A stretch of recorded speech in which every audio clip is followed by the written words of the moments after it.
ถึงแม้เราไม่วางคางเลยแล้วก็ชิฟขึ้นได้อยู่ดีนะครับไม่ว่าจะเป็นโซนที่ต่ำตรงนี้หรือจะเป็นโซนที่สูงตรงนี้หรือว่าจะชิฟจากโซนที่ต่ำขึ้นไปจนถึงโซนที่สูงก็ไม่ใช่ปัญหาผมไม่วางคางก็ทำได้อยู่ดีนะครับแต่ปัญหาจริงๆคือการชิฟลงในโซนต่ำนะครับนั่นก็คือตั้งแต่ตรงนี้นะครับลงไปทางนู้นนะครับซึ่งถ้าไม่วางคางแบบนี้เนี่ยมันก็ทำไม่ได้เลยนะครับ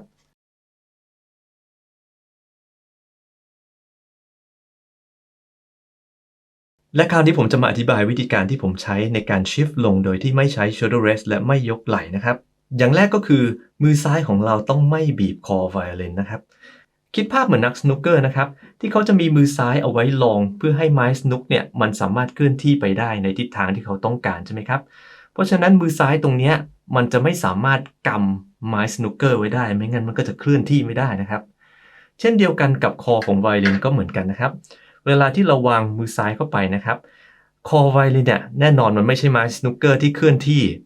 แต่เป็นมือซ้ายของเราที่เคลื่อนที่นะครับแต่หลักการเดียวกันก็คือเราห้ามบีบคอของไวโอลินแบบนี้นะครับไม่งั้นมันจะเคลื่อนที่ได้ฝืดแล้วก็ลำบากนะครับและสำหรับบางคนที่บีบมือซ้ายแรงนะครับเขาก็จะต้องบีบคางให้แรงด้วยนะครับไม่งั้นไวโอลินมันจะหลุดนะครับซึ่งแน่นอนมันก็ไม่ดีนะครับข้อที่2ก็คือพยายามยกไวโอลินให้สูงหน่อยนะครับ เพราะว่าเวลาที่เราชิฟลงนะครับมือของเราเนี่ยต้องเคลื่อนไปทางนู้นนะครับถ้าไวโอลินของเราเนี่ยมันต่ำเนี่ยมันก็จะทำให้ไวโอลินเนี่ยมันหลุดออกไปได้ง่ายนะครับแต่ถ้าเกิดเรายกไวโอลินสูงหน่อยมันจะทำให้น้ำหนักของไวโอลินโดยรวมเนี่ยมันถูกเทลงมาที่ตัวเราตรงนี้นะครับคราวนี้พอมือเราชิฟลงไปทางนู้นเนี่ยไวโอลินก็จะหลุดออกไปจากตัวของเราได้ยากขึ้นนะครับโดยเราจะมาฝึก2อย่างนี้บนไวโอลินในโซนต่ำดูนะครับ ยังไม่วางคางไม่ยกไหล่ยกไวโอลินให้สูงหน่อย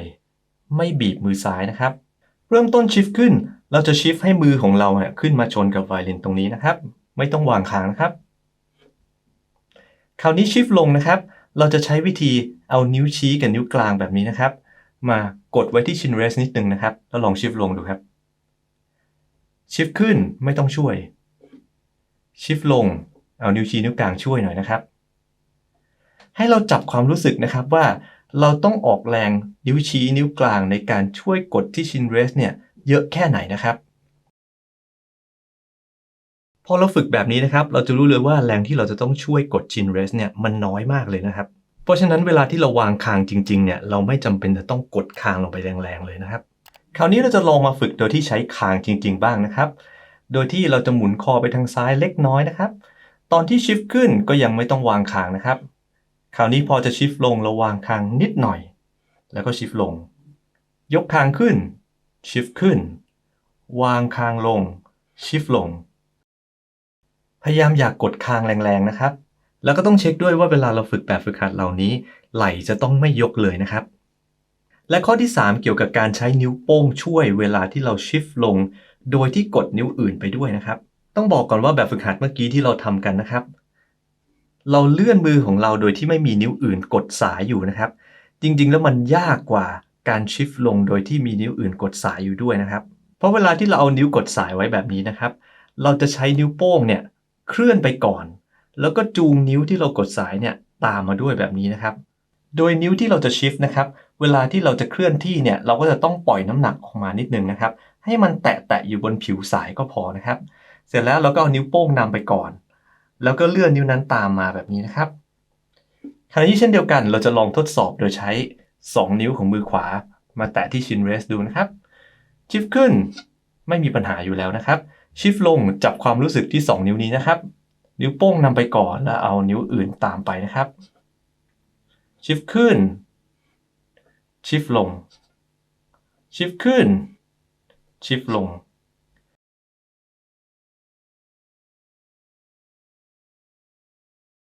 ผมรู้สึกได้เลยนะครับว่ารอบนี้ที่มีนิ้วกดบนสายเนี่ยกับรอบที่แล้วที่ไม่มีนิ้วกดบนสายเนี่ยรอบที่แล้วเนี่ยต้องกดลงไปช่วยมากกว่ารอบนี้อีกนะครับ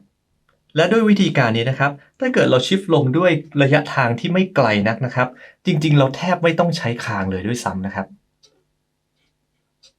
จะเห็นว่าผมชิฟใกล้ๆแบบนี้นะครับผมไม่ได้วางคางเลยก็ชิฟได้อยู่นะครับและข้อต่อไปก็คือเวลาเราเล่นจริงๆอ่ะเราใช้โบว์ด้วยถูกไหมครับ เพราะฉะนั้นน้ำหนักของโบที่วางลงไปบนสายเนี่ยมันจะช่วย ดึงให้ไวโอลินเนี่ยหลุดออกไปจากร่างกายเรายากขึ้นอีกนะครับเราจะลองทดสอบดูก่อนนะครับโดยที่จะลากโบหรือไม่ลากโบก็ได้นะครับวางโบลงบนสายแล้วผ่อนน้ำหนักข้างขวาลงไปบนสายนะครับเราจะลองชิฟต์ขึ้นโดยที่ยังไม่กดนิ้วนะครับชิฟต์ขึ้นไม่วางคางชิฟต์ลงวางคางชิฟต์ขึ้นชิฟต์ลงจะรู้เลยว่าเมื่อบีโบเนี่ยช่วยทำให้ชิฟต์ง่ายขึ้นอีกนะครับแล้วเราจะลองชิฟต์โดยที่วางนิ้วอยู่บนสายนะครับชิฟต์ขึ้นไม่วางคางชิฟต์ลงวางคางชิฟต์ขึ้นไม่วางคางชิฟต์ลงวางคาง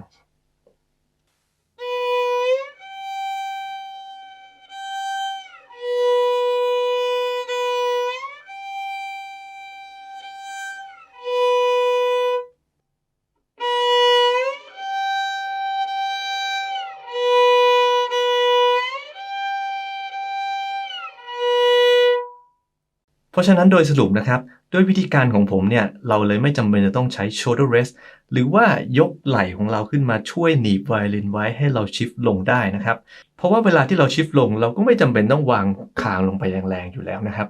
สำหรับใครที่ทำตามที่แนะนำไปได้แล้วนะครับแบบฝึกหัดถัดไปที่อยากจะให้หัดนะครับคือ scale และ arpeggio จากหนังสือเล่มนี้นะครับ Calfest Scale System นะครับอาจจะลองเริ่มด้วย A major scale 1 octave บนสาย A นะครับซ้อมเฉพาะ scale กับ arpeggio ก็พอนะครับ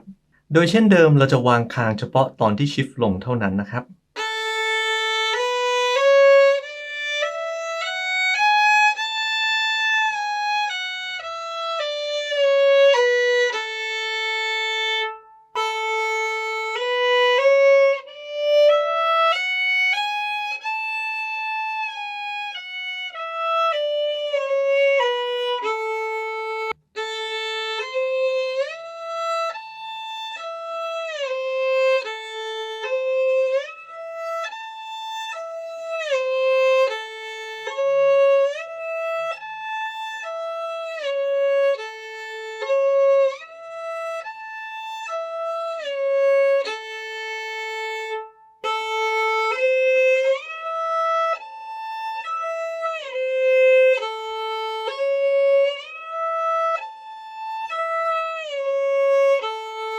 แบบนี้ไปเรื่อยๆจนจบแบบฝึกหัดนะครับ